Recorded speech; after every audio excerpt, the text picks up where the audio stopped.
નમસ્કાર વિદ્યાર્થી મિત્રો, તપોવન સાયન્સ એકેડમી આપનું હાર્દિક સ્વાગત કરે છે.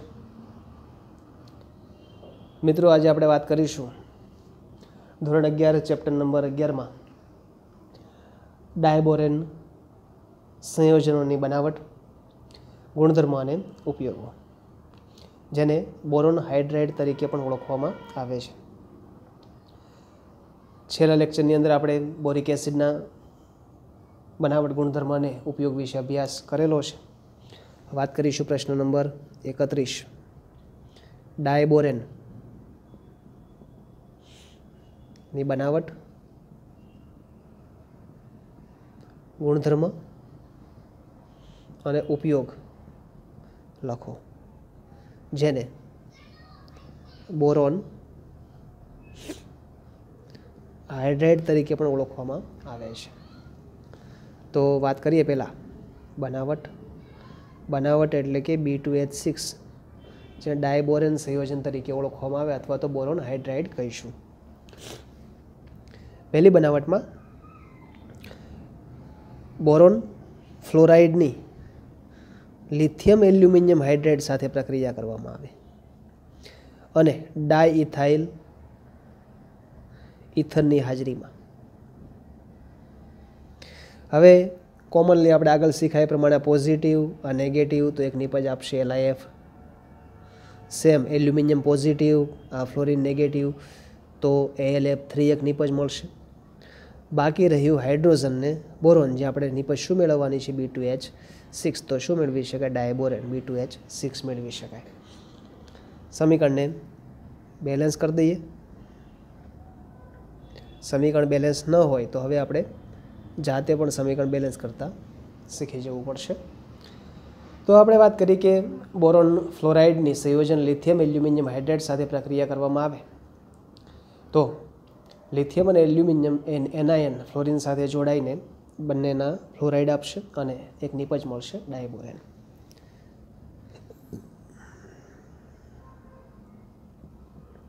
બીજી છે પ્રયોગશાળાની બનાવટ, જેમાં સોડિયમ બોરોહાઇડ્રાઇડ લીધો હતો આપણે, NaBH4,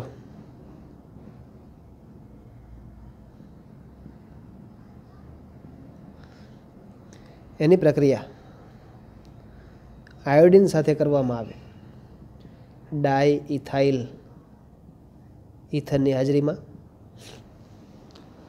તો અહીંયા પણ આ પોઝિટિવ આયન, આનો એનાયન તો એક Na બનશે. આ બોરોનને હાઇડ્રોજન આપશે B2H6 એટલે કે ડાયબોરેન, અને એક હાઇડ્રોજન વાયુ રિમૂવ થાય છે H2. તો અહીંયા ઓક્સિડેશન રિડક્શનની પ્રક્રિયા થઈ. આ 0 ઉપરથી -1 ચાર્જ પ્રક્રિયા રિડક્શન, અને બોરોન જે છે એ વાત કરીએ -1 ચાર્જ ઉપરથી અહીંયા જશે 0 ઉપર. તો આ પ્રમાણેની રિએક્શન દ્વારા આપણે નક્કી કરી શકીએ કે ડાયબોરેન સંયોજન બનાવી શકાય. ત્રીજી મેથડનો ઉપયોગ કરીએ,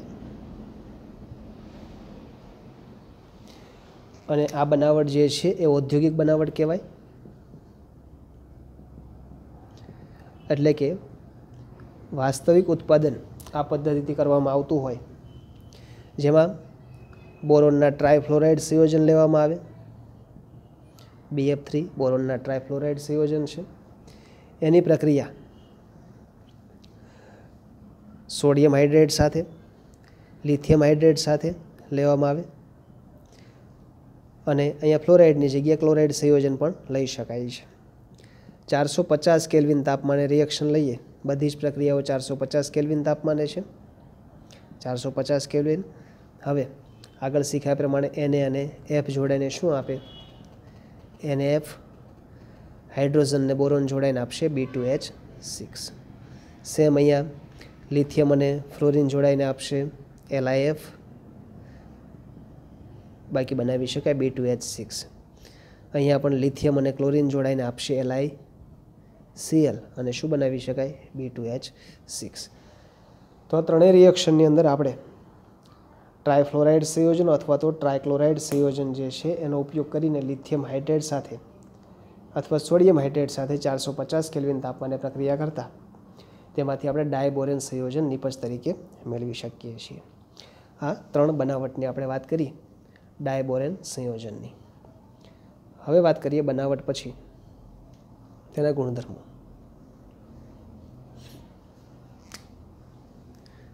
તો B2H6ના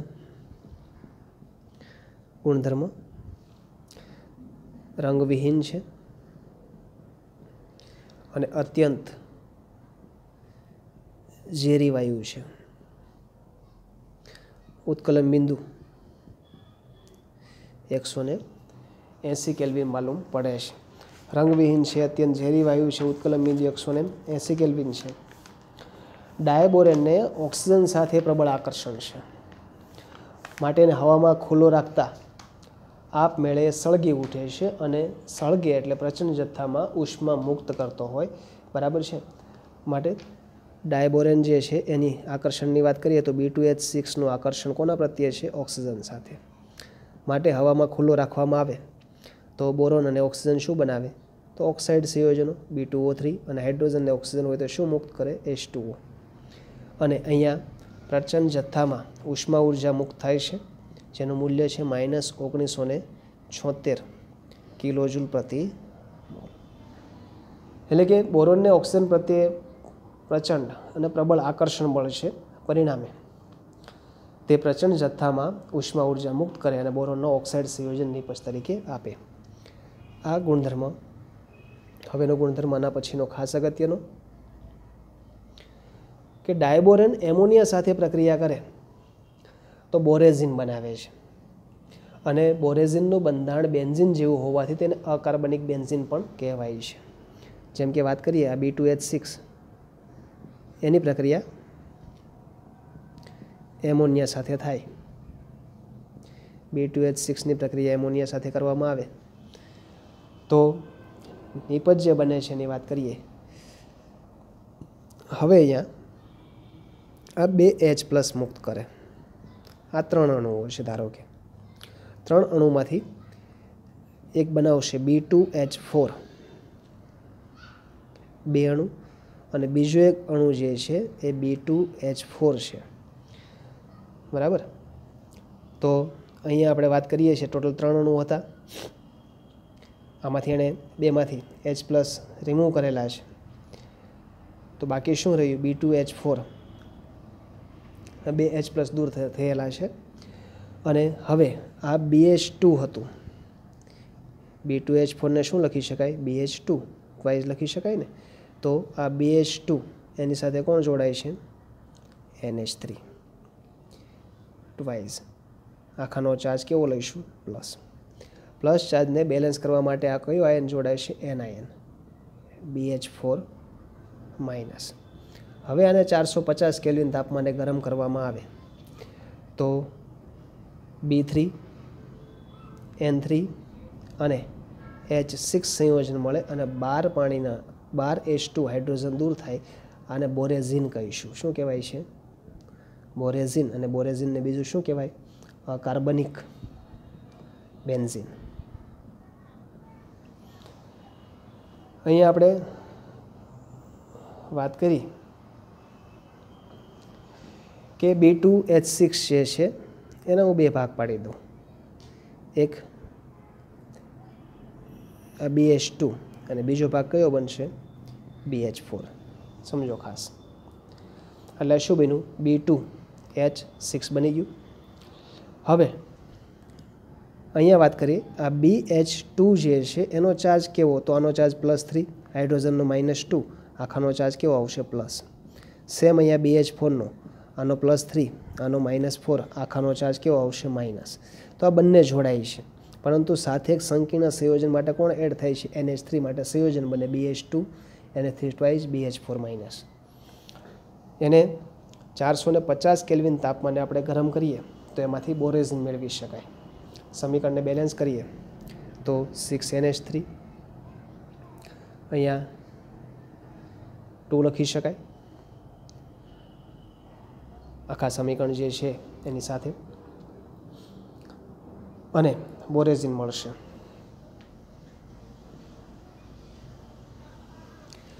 આ બોરેઝિનનું બંધારણની વાત કરીએ તો મેં નાઇટ્રોજન, બોરોન, બોરોન, નાઇટ્રોજન,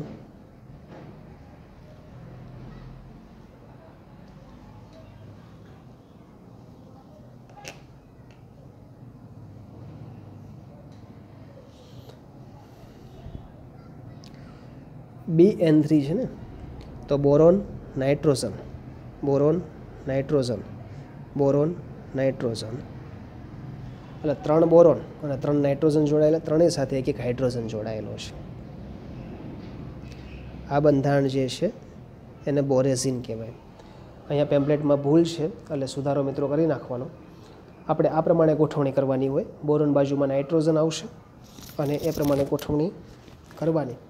એટલે પેમ્પલેટમાં જે સુધારો હોય એ કરી નાખવાનો. આ બંધારણ બન્યું બોરેઝિનનું.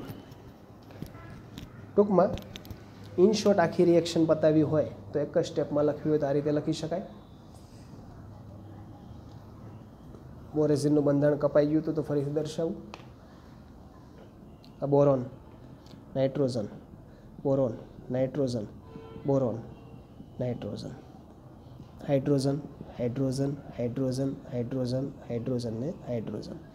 તો અહીંયા શું છે? B3, N3 અને H6. અને શું કહીશું? બોરેઝિન. આ બંધારણ બેન્ઝીન જેવું છે. બેન્ઝીનમાં અહીંયા ખૂણા ઉપર શું આવે? કાર્બન. ને કાર્બન સાથે શું જોડાયેલા હોય છે મિત્રો? નાઇટ્રોજન જોડાયેલા હોય છે. માટે આને અકાર્બનિક બેન્ઝીન તરીકે પણ ઓળખવામાં આવે. આ રિએક્શન એક જ સ્ટેપમાં દર્શાવ્યું હોય તો લખી શકાય B2H6 પ્લસ NH3.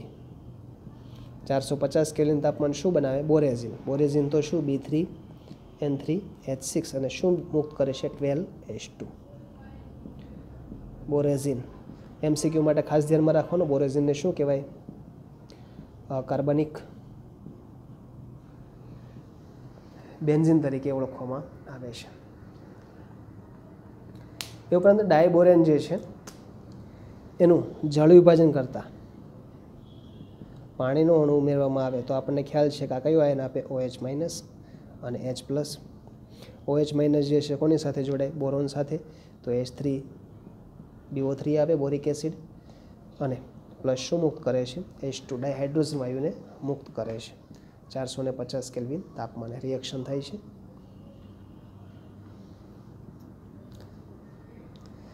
આ પ્રમાણે પ્રક્રિયા પરિસ્થિતિ સંતુલિત અવસ્થામાં પણ આપણે દર્શાવી શકીએ છીએ.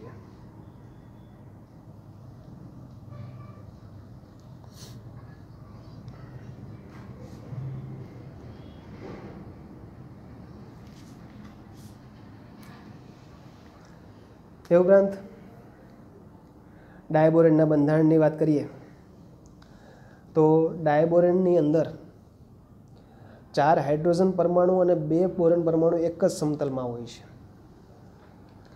પરંતુ 2 સેતુ હાઇડ્રોજન પરમાણુઓ સમતલની ઉપર અને નીચે ગોઠવાયેલા હોય છે.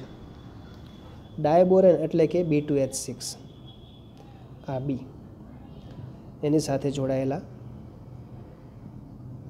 હાઇડ્રોજન, BH3, આ બોરોન, હાઇડ્રોજન, હાઇડ્રોજન અને હાઇડ્રોજન.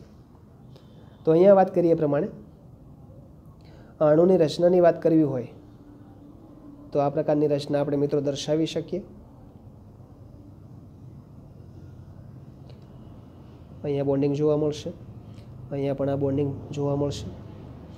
આમાં 4 હાઇડ્રોજન પરમાણુ અને બોરોન, 2 બોરોન અને 4 હાઇડ્રોજન એક જ સમતલમાં હોય છે. આ બોન્ડ લેન્થ 97 ડિગ્રી, આ બોન્ડ લેન્થ 120 ડિગ્રી, આ બોન્ડ લેન્થ 119 PM અને આ બોન્ડ લેન્થ 134 PM માલુમ પડે છે. બંધારણ આપણી માટે અગત્યનું છે. બંધારણના આધારે પ્રશ્ન પૂછી શકાય. ખાસ કરીને ગુજરાત બોર્ડમાં તો પૂછાતા નથી, પણ JEE નીટ માટે અથવા ગુજકેટ માટે પૂછી શકાય. સોરી, ગુજકેટ તો તમારે 11 સાયન્સમાં આવતી નથી, પણ JEE નીટ માટે પ્રશ્નો આમાંથી બંધારણના આધારે પૂછી શકાય, માટે બંધારણ ધ્યાનમાં રાખવાનું. ડાયબોરેન એ લુઈસ બેઝ છે અને ખંડન પ્રક્રિયા એટલે કે વિખંડનની પ્રક્રિયા કરતા હોય ત્યારે બોરેક્સ યોક્સિલ નિપજ આપે છે. જેમ કે B2H6 ધારો કે Me3 છે. N એટલે શું કહેવાય? ટ્રાયમિથાઇલ એમાઇન. Me હોય એટલે એને મિથાઇલ તરીકે ઓળખવામાં આવે. શું કહેવાય? મિથાઇલ. હવે નાઇટ્રોજન પાસે તો વધારાના ઇલેક્ટ્રોન હોય માટે ડોનેટ કરે અને આ પ્રકારનું સંયોજન બનાવે. Same reaction B2H6 plus 2CO.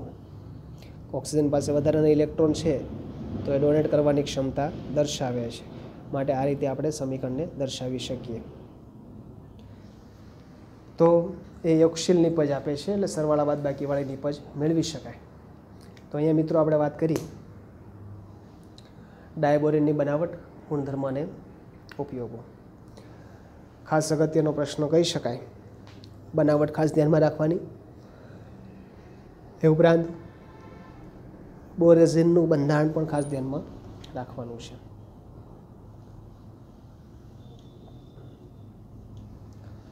વાત કરીએ પ્રશ્ન નંબર 32. તો ડાયબોરેન માં B2H6 માં બંધન સમજાવો. આ બોરોન સાથે આપણને ખ્યાલ છે પ્રમાણે 3 હાઇડ્રોજન છે. આ બોરોન પાસે પણ કેટલા હાઇડ્રોજન છે? 3. આ થઈ ગયું આપણું B2H6 ડાયબોરેન. આ પ્રકારનું બોન્ડિંગ હોય એટલે શું બને? B2H6. હવે ખાસ આની રચનાના આધારે સમજીએ તો આ બોરોનમાં કક્ષકો જે ભાગ લે છે P છે. P કક્ષકો ટોટલ 4 P કક્ષકો, 3 P કક્ષકો હોય છે અને એક S કક્ષક. આ બોરોન જે છે એની પાસે પણ રહેલી P કક્ષકો.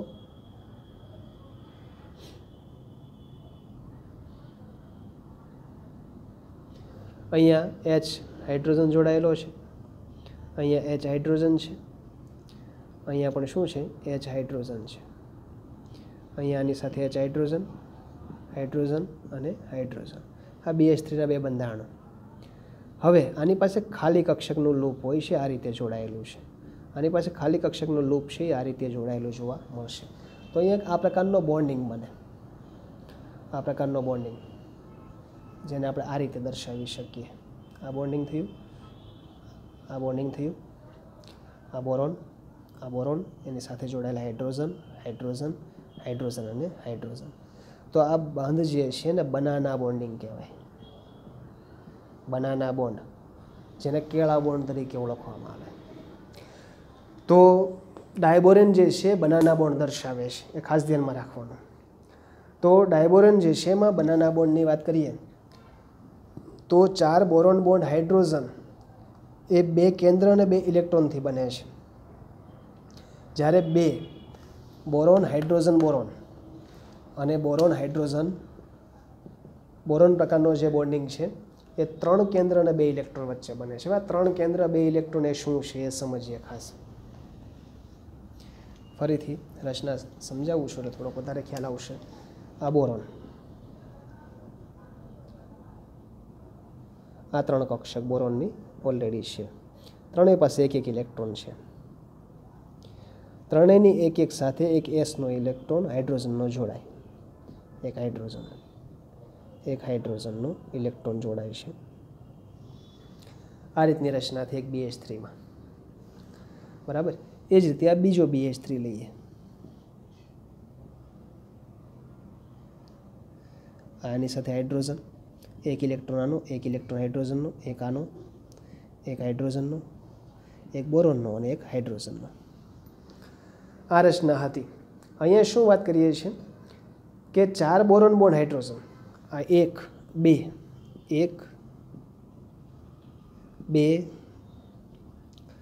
3 અને 4 4 બોરોન બોન્ડ હાઇડ્રોજન, એમાં 2 કેન્દ્ર છે અને 2 ઇલેક્ટ્રોન છે. 2 કેન્દ્ર અને 2 ઇલેક્ટ્રોન કઈ રીતે? તો 2 કેન્દ્ર એટલે બોરોનનું કેન્દ્ર કે હાઇડ્રોજનનું કેન્દ્ર એટલે 2 કેન્દ્ર, બોરોનનું કેન્દ્ર હાઇડ્રોજનનું 2 કેન્દ્ર, બોરોનનું કેન્દ્ર હાઇડ્રોજનનું કેન્દ્ર એટલે 2 કેન્દ્ર. 2 કેન્દ્ર અને 2 ઇલેક્ટ્રોન, ટોટલ ઇલેક્ટ્રોનની સંખ્યા કેટલી થઈ મિત્રો? 2. એટલે 4 બંધ એવા છે બોરોન બોન્ડ હાઇડ્રોજન જેમાં 2 કેન્દ્ર અને 2 ઇલેક્ટ્રોન છે. પરંતુ જ્યારે ખાલી કક્ષક આનો લૂપ બનાવે, આની ખાલી કક્ષક લૂપ બનાવ્યું જેમાં ઇલેક્ટ્રોન નથી, તો શું થયું? 3 કેન્દ્ર થયા, બોરોન હાઇડ્રોજન અને બોરોન. તો બોરોન હાઇડ્રોજન અને બોરોન જે છે એમાં 3 કેન્દ્ર છે એવું કહી શકાય. કેટલા કેન્દ્ર? એક બોરોનનું કેન્દ્ર, હાઇડ્રોજનનું, બોરોનનું, બોરોનનું હાઇડ્રોજનનું, બોરોનનું, 3 કેન્દ્ર. અને ઇલેક્ટ્રોન કેટલા છે? તો 2 અને 2 ઇલેક્ટ્રોન. બરાબર છે. તો 3 કેન્દ્ર અને 2 ઇલેક્ટ્રોન વચ્ચે જે બંધ બને છે એને બનાના બોન્ડ કહેવાય. કયો બંધ કહીશું આપણે? બનાના, એટલે કે કેળા બંધ તરીકે ઓળખવામાં આવે છે. આ ડાયબોરેન જે છે એને દરેક પરમાણુ, બોરોન પરમાણુ જે છે એ sp3 સંકૃત છે, એટલે કે sp3 સંકળ દર્શાવે છે. અને બોરોન પરમાણુની 4 sp3 સંકળ કક્ષકો ઇલેક્ટ્રોન સહિત ભાગીદારી કરે છે. 4 1 2 3 અને 4 ઇલેક્ટ્રોન સહિત ભાગીદારી કરે છે. જ્યારે અહીંયા ઇલેક્ટ્રોનની ઉણપ સાથે ભાગીદારી કરે છે. બરાબર છે ને? 3 કેન્દ્ર અને 2 ઇલેક્ટ્રોન લઈને બંધ બનાવે છે. આમ 3 કેન્દ્ર અને 2 ઇલેક્ટ્રોનનો જે બંધ બને છે તેને બનાના બંધ તરીકે ઓળખવામાં આવે છે. બનાના બોન્ડ તરીકે જેને ઓળખીશું. તો આ MCQ માટેનો પ્રશ્ન થયો કે ડાયબોરેનની અંદર બનાના બોન્ડની સંખ્યા કેટલી? તો 2. બનાના બોન્ડમાં કેન્દ્ર કેટલા હોય છે, ઇલેક્ટ્રોન કેટલા હોય છે? તો કેન્દ્ર 3, ઇલેક્ટ્રોન 2. બરાબર. આ બાબતે ખાસ ધ્યાનમાં રાખવાની છે.